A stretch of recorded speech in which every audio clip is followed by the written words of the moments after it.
चलिए सोने के बीच एक खबर के साथ और आगाज करते हैं। क्या भारत में सोना खरीदना अब मुश्किल हो गया, चाहे वो फिजिकल गोल्ड हो चाहे डिजिटल गोल्ड हो। पहले एचडीएफसी म्यूचुअल फंड, फिर अब आईसीआईसीआई प्रूडेंशियल, फिर निपॉन इंडिया, और अब खबर है कि कोटक और आदित्य बिरला सन लाइफ भी गोल्ड ईटीएफ में सबसे बड़े निवेश पर रोक लगा सकते हैं। कहेंगे नहीं भैया नहीं खरीदना है। अब क्यों नहीं खरीदना है, यही दिमाग में आपके भी सवाल आ रहा होगा। लेकिन उससे पहले सवाल अब ये समझिए कि जब गोल्ड को सेफ इन्वेस्टमेंट माना जाता है तो फंड हाउसेस खुद निवेश क्यों रोक रहे हैं भाई? क्या गोल्ड में कोई खतरा आने वाला है, या इससे पीछे छुपी कोई एक बड़ी इकोनॉमिक स्टोरी है जिसको समझना बहुत जरूरी है? तो अस्थाना ट्रेडिंग स्कूल का ये विश्लेषण जरूर ध्यान रखिएगा, और इसका पूरा न्यूज के लिए आपको बाजार बैठक के चैनल को जरूर फॉलो कर रखना है, और इंस्टेंट न्यूज के लिए दोनों चैनल के टेलीग्राम चैनल को जरूर फॉलो कर रखिए। तो आखिर हुआ क्या, इस बात को समझिए। क्योंकि बेहतरीन एजेंसीज एंड रिपोर्ट के मुताबिक ग्लोबल सेंटिमेंट एंड ग्लोबल जितने भी बाइट्स देने वाले लोग हैं उनके भी मुताबिक बात किया जाए तो कोटक म्यूचुअल फंड, आदित्य बिरला सन लाइफ म्यूचुअल फंड भी अपने गोल्ड ईटीएफ्स में से सबसे बड़े इनफ्लोज को रेस्ट्रिक्ट कर सकते हैं। इससे पहले एचडीएफसी, आईसीआईसीआई प्रूडेंशियल और निपॉन इंडिया एएमसी भी, एएमसी का मतलब होता है एसेट मैनेजमेंट कंपनी, भी ऐसा रिस्ट्रिक्शंस लगाने की घोषणा कर चुके हैं। क्या गोल्ड ईटीएफ बंद हो सकते हैं? तो यार देखो, बंद होना तो गलत है, ये मिसलीडिंग में मत फंसिएगा। बंद नहीं होंगे, थोड़ी देर के लिए रोका गया है, यही सबसे बड़ा कंफ्यूजन है। गोल्ड ईटीएफ्स बंद नहीं हो रहे हैं, एसआईपीज जारी रह सकती हैं, लेकिन कुछ समय के लिए इस पर रोक लगाने की व्यवस्था पर ये लोग सूचना जल्दी ही देंगे, और अभी विचाराधीन है। एग्जिस्टिंग यूनिट्स आपके सुरक्षित है, उसमें घबराने की आवश्यकता नहीं है। रिडेम्पशन जारी है, उसमें भी आपको घबराने की आवश्यकता नहीं है। एक्सचेंज पर ट्रेडिंग भी जारी है, उस पर भी आपको किसी तरीके से मार्केट में चल रही यूट्यूब यूनिवर्सिटी पर किसी भी एक थंबनेल को देख करके डर जाने की आवश्यकता नहीं है। रिस्ट्रिक्शंस जो है मुख्यतः बड़े लमसम इन्वेस्टमेंट्स पर है, कि ऐसा न हो कि आप 2, 4, 10, 20, 50 लाख रुपए का गिरावट में एक बार खरीद लें। अब असली वजह इसकी क्या है कि अब कहानी में सबसे हिडन बात जो है वो यहाँ से पिक्चर में शुरू होती है। इंडिया लगभग अपना पूरा गोल्ड इंपोर्ट करता है, राइट, जिसके बारे में मोदी जी ने इससे प्रीवियस अपनी चिंता भी जताई थी, और कहा था कि देख भाई थोड़ा सा जियोपॉलिटिकल चीजों को समझो, थोड़ा गोल्ड, थोड़ा ऑयल, थोड़ा रुपए और डॉलर की गिरावट को, उठावट को, पटकने को, लड़ाइयों को समझो।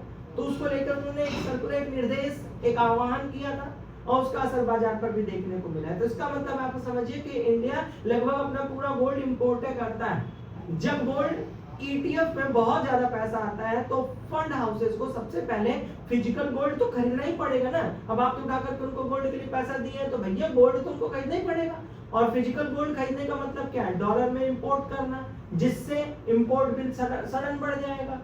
जितने भी करंट अकाउंट डिफिसिट, जिसको आप सीएडी कहते हैं, उस पर सख्त से दबाव आ जाएगा, रुपए कमजोर हो सकता है।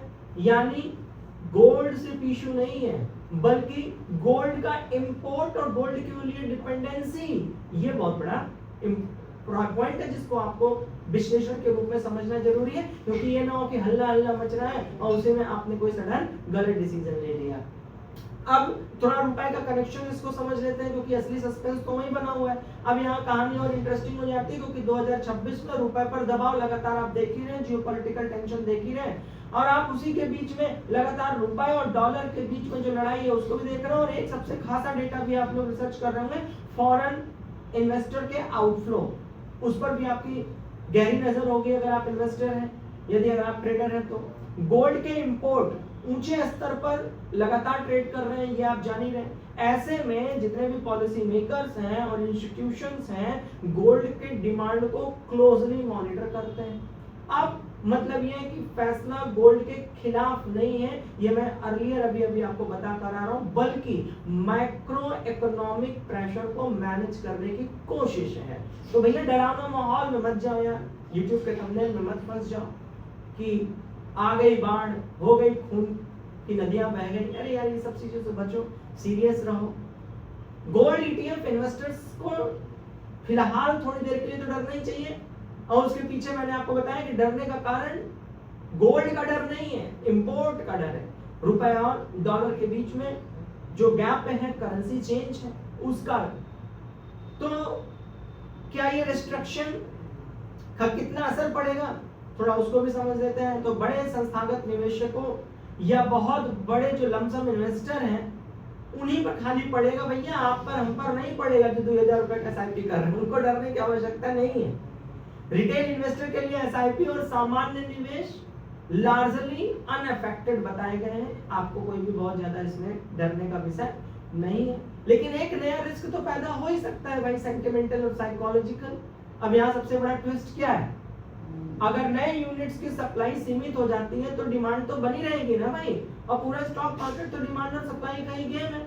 तो ईटीएफ की मार्केट प्राइस और एनएवी के बीच जो गैप है ना, उसी पर इंपैक्ट डाल सकता है। यानी कुछ इन्वेस्टर गोल्ड की एक्चुअल वैल्यू से ऊपर की कीमत देखकर ईटीएफ खरीद सकते हैं। ये भी तो एक बहुत बड़ा डर है, क्योंकि आम जनमानस तो ट्रेड और न्यूज पर ही चलता है। उनको लगा रहे यार कोरोना में खरीदे तो एकदम वो तो चांद तक चला जाएगा, फिर अचानक से गिरा तो एक सेंटिमेंट आया कि लगता है कि अब ये पाताल लोक तक चला जाएगा। तो ये सेंटिमेंटल ट्रेड है और उसी के अंदर हमारी ट्रेड बंदोबस्त है। इसलिए आपको हमारा ट्रेडिंग चैनल, हमारा अस्थाना ट्रेडिंग स्कूल, हमारा बाजार बैठक, हमारा टेलीग्राम चैनल बिल्कुल आपको सीरियस नोट पर सब्सक्राइब करके रखना चाहिए। और साथ ही साथ शाम में 7:30 बजे हम लोग लाइव क्लास के माध्यम से उपस्थित होते हैं पूर्ण विश्लेषण के लिए, तो वहां पर भी आपकी उपस्थिति अनिवार्य है। गोल्ड का फ्यूचर क्या है, इन्वेस्टर के पॉइंट ऑफ व्यू से भी थोड़ा समझ लेते हैं। मई की बात करें तो इंडियन गोल्ड ईटीएफ में लगभग एक साल में पहली बार नेट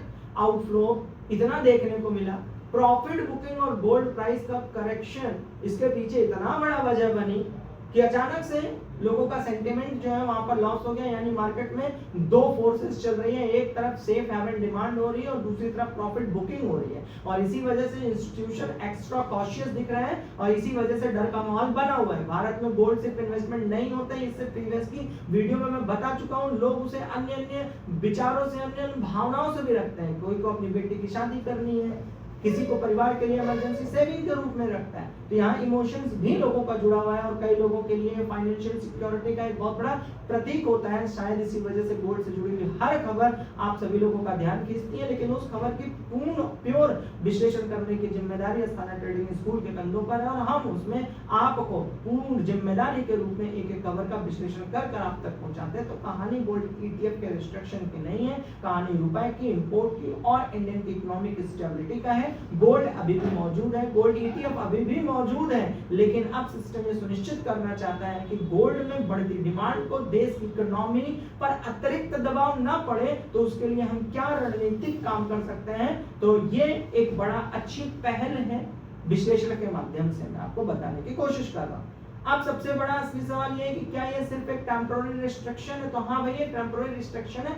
जब तक जियोपॉलिटिकल टेंशन है, जब तक क्रूड ऑयल सामान्य व्यवस्थाएं नहीं होती है। यहाँ इंडिया में गोल्ड इन्वेस्टमेंट का एक नया चैप्टर शुरू होने जा रहा है। अगर जिस तरीके से भी भूमिका निकल कर आएगी तो मैं सबसे पहले जिम्मेदारी के रूप में आप तक पहुंचाऊंगा। तब तक आप सभी लोग अस्थाना ट्रेडिंग स्कूल बाजार बैठक के चैनल को सब्सक्राइब कर रखिए, टेलीग्राम चैनल को ज्वाइन रखिए। मिलते हैं आज शाम में 7:30 बजे लाइव क्लास के माध्यम से, जिससे कि आप वहां पर पूर्ण रूप से विश्लेषण कर सकें। तब तक आप अपना ख्याल रखिए और अपने ख्याल का भी ख्याल रखिए। थैंक यू, गॉड ब्लेस, बहुत बहुत शुक्रिया।